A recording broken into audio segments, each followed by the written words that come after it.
വാവാസ് കുസിലേക്ക് ഏവർക്കും സ്വാഗതം. എല്ലാവരും സുഖമായിട്ടിരിക്കുന്നു എന്ന് വിശ്വസിക്കുന്നു. ഇന്ന് ഞാൻ ഇപ്പം മഞ്ഞളൊക്കെ എടുക്കുന്ന സമയമല്ലേ, മഞ്ഞൾ ഉണക്കിയെടുക്കുന്നത് എങ്ങനെയാണെന്നുള്ളൊരു വീഡിയോ ഇടാമെന്ന് വിചാരിക്കുന്നു. ഓക്കെ, ഞാൻ മഞ്ഞൾ പുഴുങ്ങുന്നത് എങ്ങനെയാണെന്നുള്ള വീഡിയോ ഞാൻ എൻ്റെ ചാനൽ സെർച്ച് ചെയ്താൽ കാണാം. നല്ല വൃത്തിയായിട്ട് അത് കാണിച്ചിട്ടുണ്ട്. ഓക്കെ, അതുപോലെ ഈ പുഴുങ്ങിയ മഞ്ഞൾ വൃത്തിയായിട്ട് ഉണക്കിയെടുക്കുന്നത് എങ്ങനെയാണെന്നുള്ളതിൻ്റെ 1-2 ടിപ്സ് സഹിതം ഞാനൊരു വീഡിയോ ഇന്ന് ചെയ്യുക. വീഡിയോ ആദ്യം മുതൽ അവസാനം വരെ കാണണം. ഞാൻ വാവാസ് കുസിലേക്ക് ഏവർക്കും സ്വാഗതം. ഉണ്ട മുറിക്കുന്നവരനെ പുഴുങ്ങുന്നതിന് മുമ്പേ ആരും കയറി മുറിച്ച് കളയരുത്. പുഴുങ്ങുന്നതിന് മുമ്പേ സൗകര്യത്തിന് വേണ്ടി നമ്മൾ എളുപ്പം മുറിക്കാമല്ലോ എന്നും പറഞ്ഞ് മുറിച്ചിട്ട് നമ്മൾ ഇതുപോലെ ഉണക്കാനെടുത്താൽ ഇതിൻ്റെ കളറെല്ലാം അങ്ങ് പോകും.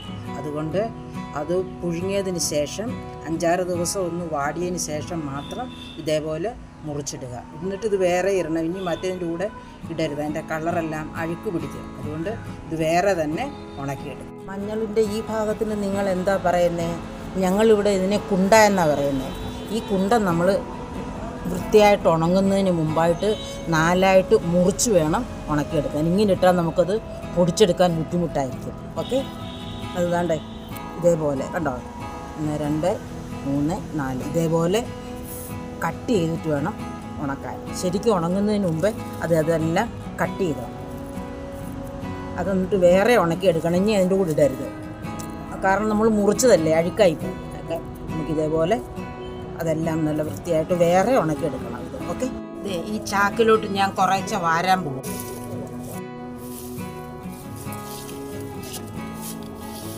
ഇപ്പം ചാക്കിന് ഒരു 1/4 സഞ്ചി എടുത്തിട്ടുണ്ട്.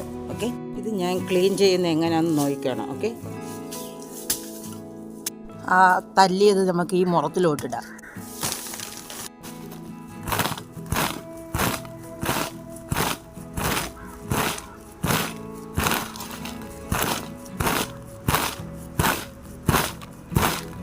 മഞ്ഞൾ ഉണക്കിയെടുക്കുന്നതിൻ്റെ 1ാമത്തെ ടിപ്സ് എന്താ? ഈ കുണ്ട ഭാഗം ഉണങ്ങിപ്പോകുന്നതിന് മുമ്പായിട്ട് തന്നെ 4ആയിട്ട് മുറിച്ച് വേറെ ഉണക്കിയെടുക്കണം. ഇനി ഇത് മറ്റേതിൻ്റെ കൂടെ ഇടരുത്, അഴുക്കായി പോകും. ഓക്കെ, ഇതാണ് 1ാമത്തെ ടിപ്സ്. ഇതേപോലെ കിട്ടി കണ്ടോ.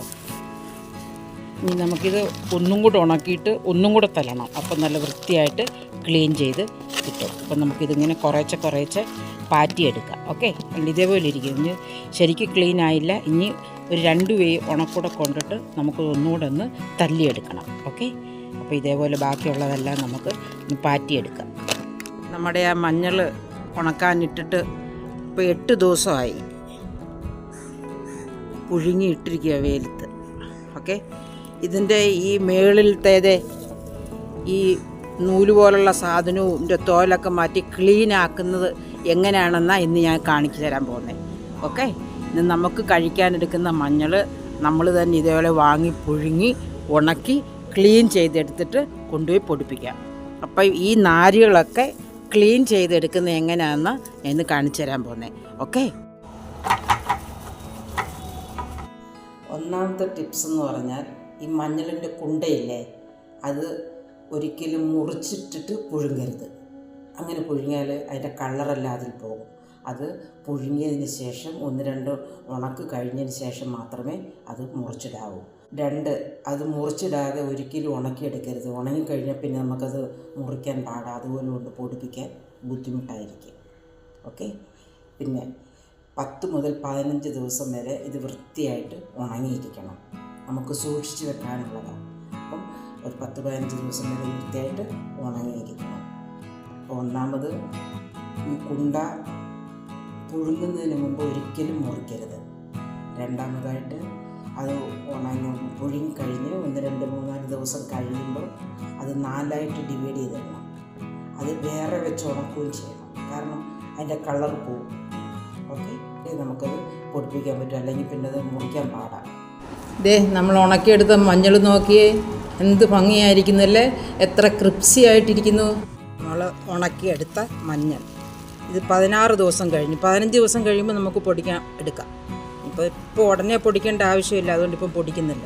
നല്ല വൃത്തിയായിട്ട് നല്ല ക്രിപ്സി ആയിട്ട് നമ്മൾ ഉണക്കിയെടുത്തത് നാടൻ മഞ്ഞളാണ്. അതുകൊണ്ടാണ് ഇത്ര ചെറുതായിട്ടിരിക്കുന്നത്. ഇതിനാണ് നല്ല കളറും ഗുണവും. ഓക്കെ, അപ്പം മഞ്ഞൾ ഉണക്കൊക്കെ സമയത്ത് മഞ്ഞളുണ്ടെങ്കിൽ ഇതേപോലെ എടുത്ത് പുഴുങ്ങി ഉണക്കി എടുക്കുക. പുഴുങ്ങുന്ന വിധം എൻ്റെ ചാനലെടുത്ത് നോക്കി കാണാൻ പറ്റും. ഓക്കെ, ഇതുണ്ട് നല്ല ക്രിപ്സിയായിട്ട് ഉണങ്ങി. വീഡിയോ ആദ്യം മുതൽ അവസാനം വരെ കാണുക. ഇഷ്ടപ്പെടുവാണെങ്കിൽ ലൈക്ക് ചെയ്യാനും ഷെയർ ചെയ്യാനും സബ്സ്ക്രൈബ് ചെയ്യാനും മറക്കരുത്. ഇനിയും ഇതേപോലെ നല്ലൊരു റെസിപ്പിയുമായി കടന്നു വരുന്നത് വരെ ഏവർക്കും താങ്ക്സ്.